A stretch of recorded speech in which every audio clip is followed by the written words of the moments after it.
అందరికీ నమస్కారం. నా పేరు శ్రీమన్నారాయణ. నేను ఇప్పుడు చేబ్రోల్లో బ్రహ్మదేవుడి గుడి దగ్గర ఉన్నాను. ఇది గుంటూరు నుంచి దాదాపు 16 కిలోమీటర్ల దూరంలో ఉంటుంది. ఇక్కడ ఎక్కడా లేని విధంగా బ్రహ్మదేవుడి గుడి ఉంది. ఈ గుడి విశేషం ఏంటంటే, ఈ గుడి పుష్కరిణి మధ్యలో ఉంది.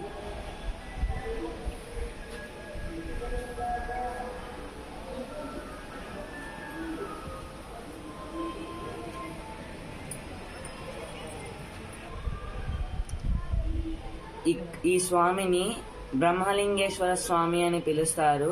ఎందుకంటే ఇక్కడ శివలింగంలో 4 వైపులా బ్రహ్మమూర్తులు ఉంటారు. ఇక్కడ బ్రహ్మదేవుడు అని ఎలా కనుక్కోవాలంటే, అక్కడ వెనక చేతులలో ఒక చేయికి జపమాల ఉంది, ఇంకో చేయికి కమండలం, ఆ కమండలంలో గంగాజలం ఉంది.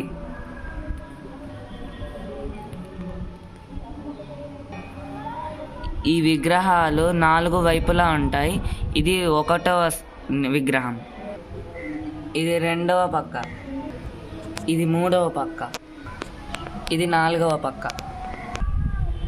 ఇక్కడ విశేషం ఏంటంటే, అన్ని ద్వారాల పైన గజలక్ష్మి విగ్రహం ఉంటుంది. గజలక్ష్మి అంటే ఐశ్వర్య ప్రదాయిని.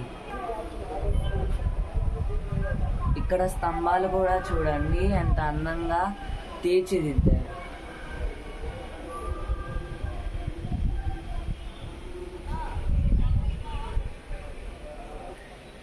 చూశారు కదా చేబ్రోలులో బ్రహ్మదేవుడి ఆలయం. మరో ఆలయంతో మళ్ళీ కలుసుకుందాం.